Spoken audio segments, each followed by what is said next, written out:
ناظرین میں ہوں فدا حضرت اور آپ کو حضرت سٹوری پوائنٹ میں خوش آمدید کہتا ہوں۔ ہمیشہ کی طرح آپ لوگوں سے ایک چھوٹی سی ریکویسٹ ہوتی ہے کہ آپ ویڈیو کو لائک کریں اور اپنے رائے کا اظہار کمنٹ سیکشنز میں کریں۔ اگر چینل پہ نئے ہیں تو اس کو سبسکرائب بھی کریں۔ آپ بلیو کہ اس سے آپ کا کوئی بھی نقصان نہیں ہوتا۔ ہاں، اگر آپ کا کوئی نقصان ہوتا ہے تو میں بالکل بھی کسی کے نقصان کے حق میں نہیں ہوتا ہوں۔ آج کی ہماری جو کہانی ہے یہ ہے دو بچوں کی جو ایک گاؤں میں رہتے تھے۔ ان میں سے ایک 6 سال کا اور دوسرا 10 سال کا۔ دونوں بہت اچھے دوست تھے، دونوں ہمیشہ ایک ساتھ رہتے، ساتھ کھاتے پیتے، ساتھ کھیلتے۔ ایک دن وہ گاؤں سے تھوڑا دور نکل گئے اور کھیلتے کھیلتے ان میں سے جو بڑا بچہ تھا 10 سال والا وہ کنویں میں گر گیا اور زور زور سے چیخے چلانے لگا۔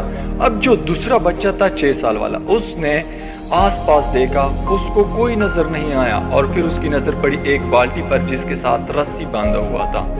اسی نے ایک سیکنڈ بھی ویسٹ نہیں کیا اور فوراً نیچے پھینکا اور دوست کو بولا کہ اس کو پکڑ لے۔ اس نے پکڑا اور وہ اپنی پوری طاقت لگا کر پاگلوں کی طرح کھینچنے لگا، کھینچ طرح اور تب تک نہیں رکا جب تک اس نے اپنے دوست کو باہر نہیں نکالا۔ اب یہاں تک تو ٹھیک تھا، کہانی سمجھ میں آتی ہے، لیکن ہوا کیا؟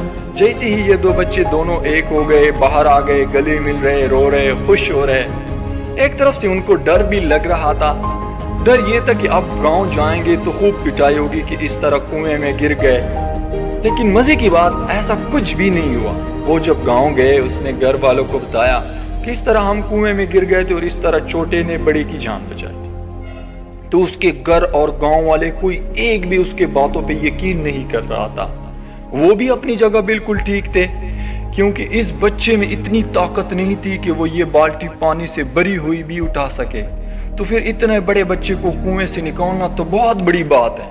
لیکن اس گاؤں میں ایک آدمی تھا جو اس نے یقین کر لیا اور گاؤں والے سب اسے رحیم چاچا کہتے تھے، گاؤں کا سب سے سمجھدار بزرگوں میں سے ایک، اور سب گاؤں والوں کو یہ پتا تھا کہ یہ بزرگ کبھی جھوٹ نہیں بولتے، اور اگر یہ کہہ رہے ہیں تو ضرور کوئی بات ہوگی، کوئی وجہ ہوگی جس کی وجہ سے یہ کہہ رہے ہیں۔ اب سارے گاؤں والے اکٹھے ہوئے اور اس کے پاس چلے گئے اور پوچھا، دیکھو ہمیں تو کچھ سمجھ نہیں آ رہا، آپ ہی بتا دو۔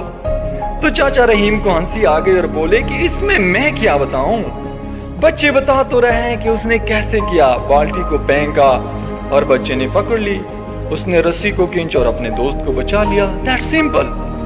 گاؤں والے اس کی شکل دیکھنے لگے۔ پھر کچھ دیر بعد وہ بولے کہ سوال یہ نہیں کہ وہ چھوٹا بچہ یہ کیسے کر پایا، سوال یہ ہے کہ وہ کیوں کر پایا اور اس کے اندر اتنی طاقت کیسے آئی۔ بولا اس کو صرف ایک ہی جواب ہے کہ جس وقت بچے نے یہ کیا اس وقت اس کے آس پاس اور دور دور تک کوئی نہیں تھا جو اس بچے کو یہ بتا دے کہ آپ نہیں کر سکتے، کوئی نہیں تھا، حتیٰ کہ وہ خود بھی نہیں۔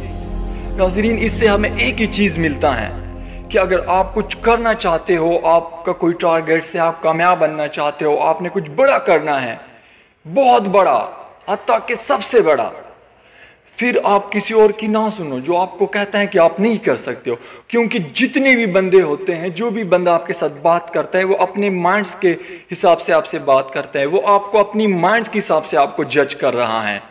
تو یو ول بی انسٹاپیبل، آپ کچھ بھی کر سکتے ہو، ایوری ون، کچھ بھی۔